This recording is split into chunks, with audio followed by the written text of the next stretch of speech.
பொதுவாக ஹிந்தி இண்டஸ்ட்ரியை சேர்ந்த ஹீரோயின்ஸ்லாம் அவங்களுக்கு பட வாய்ப்பு குறையும் போது தான் ரொம்பவே கவர்ச்சியான ஃபோட்டோவை ஷேர் பண்ணி என்னை எப்போவுமே பரபரப்பாக வச்சுருக்கணும் அப்படின்னு நினைக்கிறது ஒன்றும் வாடிக்கை கிடையாதுல்ல. அண்ட் அந்த வகையில் தமிழ கௌரவம், தமிழ்ச்செல்வனும், தனியார் அஞ்சலும் இந்த மாதிரி படங்களை நடித்தவங்க தான் யாமி கௌதம். தமிழில் நிறைய வாய்ப்பு இல்லாததுனால ஹிந்தி, தெலுங்கு இந்த மாதிரி பிற மொழிகளில் நடிச்சுட்டு வந்துட்டுருக்காங்க. தமிழில் ஜெய்க்கு ஜோடியாக ஒரு படத்தில் நடிச்சுட்டு இருந்தாங்கல்ல, திரைப்படத்தில் இப்போ அதிரடி கவர்ச்சிக்கு நான் ரெடிப்பா அப்படின்னு ஒரு நியூஸ் கொடுத்துருக்காங்க. அண்ட் அது மட்டும் இல்லாமல் இப்போ ஒரு இங்கிலீஷ் மேகசினுக்கு படு கவர்ச்சியான போஸ்ட் கொடுத்தது மட்டும் இல்லாமல் அந்த ஃபோட்டோவை சோஷியல் மீடியாலையும் ஷேர் பண்ணியிருக்காங்க.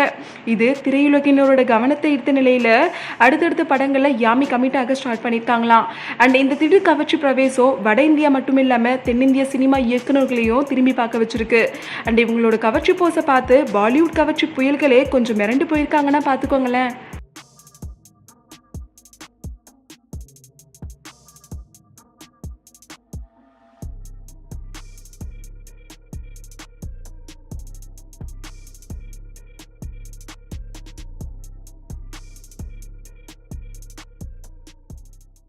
ஹாய் வியூவர்ஸ், உங்களுடைய போரிங் டைமை என்டர்டைன்மெண்ட்டாக மாற்றுறதுக்கு மறக்காமல் தமிழ் காசிப் சேனலை சப்ஸ்கிரைப் பண்ணுங்கள்.